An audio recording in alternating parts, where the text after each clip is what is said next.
Hello. Mazzone and Associates traveled to Pack Expo in Las Vegas last week, where we met with clients and friends across the packaging industry. Overall, a very well-attended show and lots of activity. The mood, however, was slightly subdued. I think we have all witnessed sluggish volumes over the last year, and depending on the end market, companies that we spoke with either pointed to flattish volumes or in some cases down 20% or more year over year. And we suspect that the most honest answers were probably in the negative territory.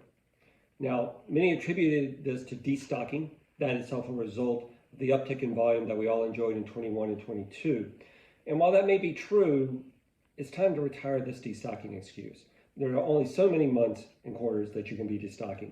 We think that this may reflect, in fact, a new level set of demand for both the near and medium term. And this is borne out in forecasts and pipelines. We had all anticipated and expected to see an uptick in volume in Q3 of this year heading into the year end. More often than not, however, the companies we spoke to pointed to flattish forecasts and in pipelines. Now, not necessarily getting worse, but certainly not the anticipated improvements that we were looking for. Luckily, a lot of these negative or sluggish volumes have been offset by decreases in cost inputs, which we have yet to pass through to our customers, which have helped pad margins in the interim. Now, it is interim relief, certainly, but I think we all recognize that inevitably this will pass. Customers will be clawing back these cost decreases in the days, months, years to come. Now, the key is going to be understanding the timing of this.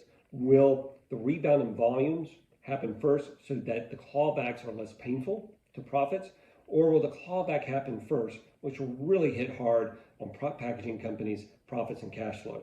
This is something that we're looking at very closely for our clients in the months to come as we consider timing of coming to the marketplace.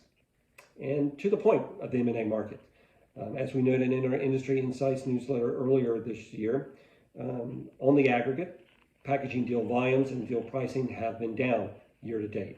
This was echoed in a number of conversations during Expo, where we were speaking of companies that have come to market late last year, earlier this year, that are still out there. They can't get the transaction done. The buyer and the sellers are just simply too far apart on valuation. Now, a lot of folks will point to financing costs as the primary culprit, and there is truth to that. That does impact valuation. However, our belief is that buyers are being conservative on valuations primarily due to, one, volumes are down. There is no growth shown in a lot of these companies, and that really impacts valuation overall. And secondly, there's concern about the margins.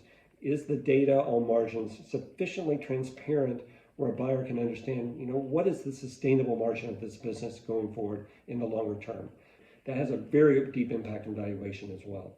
And we think it is these two concerns that have really sustained the bid-ask gap between buyers and sellers, which persists today. Now, we had forecasted this logjam would break by the end of this year, and we saw some indications of that late in the summer, and so it may still happen.